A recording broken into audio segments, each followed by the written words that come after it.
Hi, my name is Christina Hynes Mesco, and I am of counsel to the Prinz law firm in Chicago, Illinois. We focus our practice on business and employment law.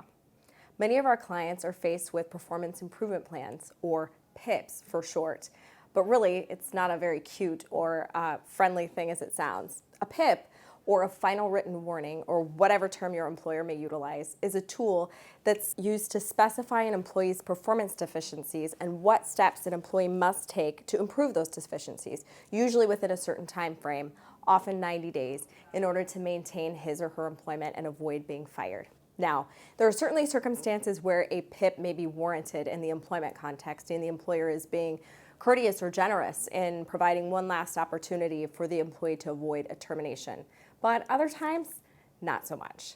Very often, we see employers use PIPs for the wrong reasons, to paper an employee's file to really legitimize what may otherwise be an unwarranted termination of employment. So, you've got your PIP in hand. What do you do? Most importantly, you must respond to the PIP in writing. Direct your response to your manager in human resources. Objecting to the negative treatment will often help delay a termination and allow you to have a voice in negotiating the terms under which you will leave your job. Or in rare circumstances, it can even help you stay employed. Make sure that your response addresses 3 specific areas.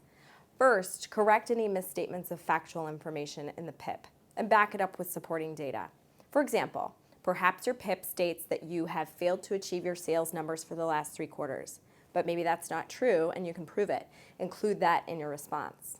Or perhaps it is true that you haven't made your sales numbers, but most of your team has failed to achieve their goals as well for the last 3 quarters, and your performance problems are really more of a general problem within the organization or industry at large. Include that in your response. Secondly, evaluate performance objectives contained in the PIP and demand concrete, realistic goals. Otherwise, the PIP is just merely an illusion. Are the PIP goals concrete and attainable, or are they obscure and subjective? Consider this performance objective. Obtain 3 new sales leads per day. It's direct and pretty easily measured. Now consider this performance objective. Have positive interactions with team members. This is unclear, almost impossible to measure, and totally subjective since there is just no readily ascertainable way to measure the positivity of an interaction. If the performance objectives are not clear, include this information in your response and demand realistic standards by which your performance can be measured objectively during your 90-day PIP period. Finally, consider the overall context of the PIP and notify your employer if you believe factors other than your performance have led to your placement on the performance plan. Take into account your prior performance evaluations. If you've always shown performance that meets or exceeds expectations, note that. Also consider the timing of the PIP. Did you recently return from medical leave or maternity leave?